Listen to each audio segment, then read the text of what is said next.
Salut à tous, alors oui, comme vous l'avez remarqué, je suis revenu au format initial de Monstres de sortie pour la simple bonne raison que il fait une chaleur insoutenable et franchement j'ai la flemme de sortir le fond vert, les projecteurs et tout le matériel qui va avec. Franchement, c'est vraiment de la fainéantise de ma part, mais là avec la chaleur je suis cassé de fou. Donc je vais faire un Monstre de sortie, tout ce qu'il y a de plus basique. J'en suis vraiment désolé, mais ce sera juste pour cette fois. Alors, Crawl est sorti au cinéma mercredi. C'est un film qui a été réalisé par Alexandre Aja, à qui on doit notamment le remake de La Colline à des yeux, que j'aime beaucoup, et Piranha 3D, que j'aime bien aussi, et qui voulait plus ou moins avec ce film faire les dents de la mer du film de crocodile. Alors est-ce qu'il a réussi son pari? On va voir ça tout de suite.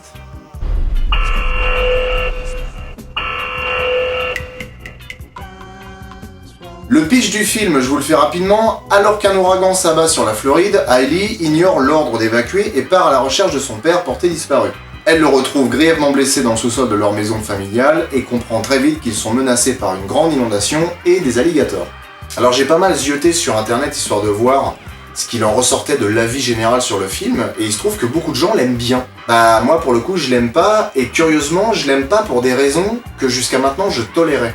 Est-ce que vous avez déjà entendu parler de la suspension consentie d'incrédulité?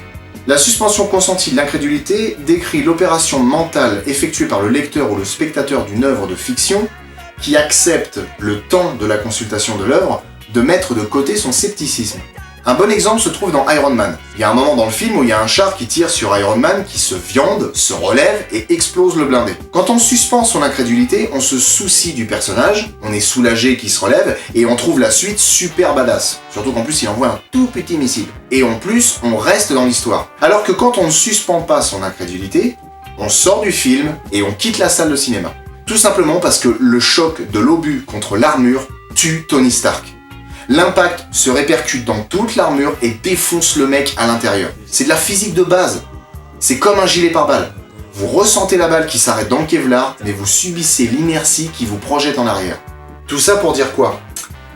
Pour dire que, par le passé, il y a beaucoup de films où j'ai laissé couler certaines choses. Où j'ai dit, ouais, bon, c'est gros, mais ça passe.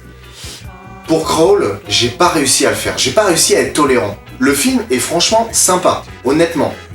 C'est pas une production où on s'emmerde, c'est pas un film de monstre où c'est long, c'est chiant, ça met du temps à se mettre en place. Honnêtement, ça démarre très vite. Et il y a une tension qui est soutenue tout le long du film, très franchement. En fait, ce qui est bien, c'est qu'on développe quand même de l'empathie pour les personnages, même s'il y a certains trucs qui sont un peu gros. En fait, l'héroïne, Hailey, est c'est une championne de natation, et qui a été entraînée par son père pendant très longtemps. Et le truc, c'est qu'il y a toujours... Alors, c'est vraiment anodin, hein, c'est une toute petite phrase. Mais au début, on voit un flashback où son père lui dit tu vas les battre, la prochaine fois, tu vas gagner. Et tu sais pourquoi? Parce que c'est toi le super prédateur. Et là, dans la salle, j'ai fait... Sans blague, super prédateur, alligator, tout ça pour que ça revienne à la fin et qu'on dise ouais, c'est toi le super prédateur, tu vas les battre les alligators. C'est une phrase toute bête, mais ça pour moi c'est un putain de cliché qu'on retrouve dans je ne sais combien de films. À part ça, on a quand même de l'empathie pour eux, puisque du coup, manifestement les parents sont divorcés, la relation avec le père est un peu tendue, mais au final ils ont toujours de l'amour l'un pour l'autre, et puis voilà, chaque être humain a ses faiblesses, et puis même, on n'a pas envie de les voir mourir, parce qu'on développe suffisamment d'empathie pour eux, pour ne pas vouloir qu'ils meurent, ou en tout cas, on a de l'intérêt à ce qu'ils ne meurent pas. Mais le truc, c'est que le film manque vraiment de crédibilité. C'est invraisemblable comme pas possible. Et pour une raison qui est toute bête. Là par contre, je vais trahir aucun secret parce que c'est dans les bandes annonces. Depuis Jurassic World Fallen Kingdom, j'avais pas vu une bande annonce qui en disait autant. En fait, Hailey, dans le film, se fait attaquer 3 fois par des alligators. Elle se fait mordre 3 fois. Une fois au bras, une fois à la jambe, et une autre fois au niveau de l'épaule. On est en train de parler d'alligators. Les alligators, dans le règne animal vivant à l'heure actuelle, font partie des animaux qui ont la morsure la plus puissante. Le problème avec les crocodiliens, que ce soit caïman, alligator, crocodile, gavial, tout ce que tu veux, et encore le gavial, je suis pas trop sûr, je connais pas exactement je connais pas bien l'espèce, en tout cas pour les 3 autres, je peux le certifier. À partir du moment où ça mord, c'est fini. Ça tourne sur soi-même, ce qu'on appelle la danse de la mort, et ça arrache. Donc déjà la morsure, elle est monstrueuse, Mais alors en plus de ça, quand ça se décide à tourner et à t'arracher un morceau, c'est fini. Il y a plein de vidéos sur internet, notamment dans des espèces de zoos en Thaïlande ou je sais plus où on voit des débiles profonds qui mettent leurs mains ou qui mettent leur tête. Franchement, c'est pas beau à voir. Honnêtement, c'est pas beau à voir. Et là, dans le film, elle s'en sort à chaque fois. Et non seulement elle s'en sort à chaque fois, mais elle se paye le luxe de pouvoir nager après, mais easy. Il y a un autre truc aussi qui, pour le coup, me paraît invraisemblable. Il y a plusieurs moments dans le film où, en fait, le père de Hailey lui dit « On va profiter du fait qu'il y a la pluie pour passer dans l'eau et les alligators ne vont pas nous entendre. » Ça marche pas comme ça. Les crocodiliens ont sur tout le corps, ça se voit sur leurs écailles, ça fait un tout petit point noir, ils ont des récepteurs sensoriels qui détectent les mouvements. Ce qui fait que si vous êtes immobile devant un crocodile, bon, tout va bien. Mais si vous vous mettez à bouger, il va savoir immédiatement où vous êtes. Dans le film, il y a un moment où ils marchent entre des alligators, non, ça c'est pareil, ils se font bouffer en 5 minutes. Toute cette invraisemblance-là, moi ça m'a sorti littéralement du film. Il y avait un peu ça dans Instinct de survie, où Blake Lively se faisait mordre par le grand requin blanc. Mais il y avait que ça, c'est-à-dire qu'elle se fait mordre par le grand requin blanc, une fois. Bon, elle a juste une égratignure, ça c'est du foutage de gueule. Le grand blanc il fait au moins 6 mètres et il a une mâchoire d'1 mètre. En théorie, voilà, la jambe elle est sectionnée, terminée, elle se vide de son sang, le film est fini, en 5 minutes, rideau et terminé. Ça passe, parce qu'on se dit bon, allez, c'est un peu gros. Mais vas-y, why not? Mais il y a que ça. Et à chaque fois qu'elle essaye de nager, le requin va 10 fois plus vite qu'elle. Ça, pour le coup, ça va. Mais là, dans le film, non. La nana, juste parce qu'elle est nageuse, elle arrive à tenir tête à un alligator dans l'eau. Non. Non, je suis désolé, non. Alors, ça me tue de parler comme ça, parce que moi-même, je suis un petit peu... comment dire...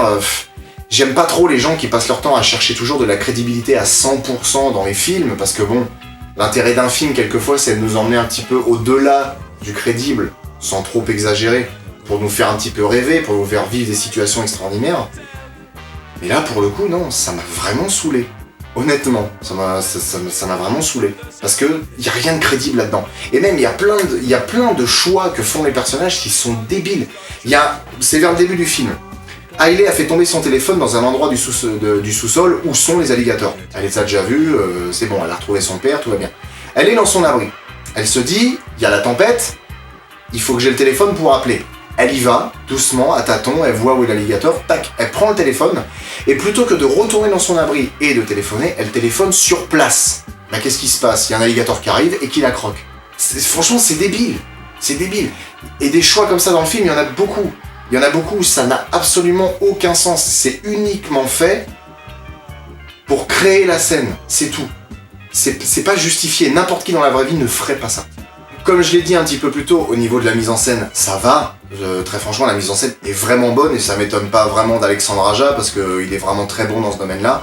Il y a vraiment du frisson, du suspense. Honnêtement, il y a beaucoup de moments où, même moi, j'avoue, j'ai été un peu surpris par... alors, c'est des jumpscares, mais pas vraiment.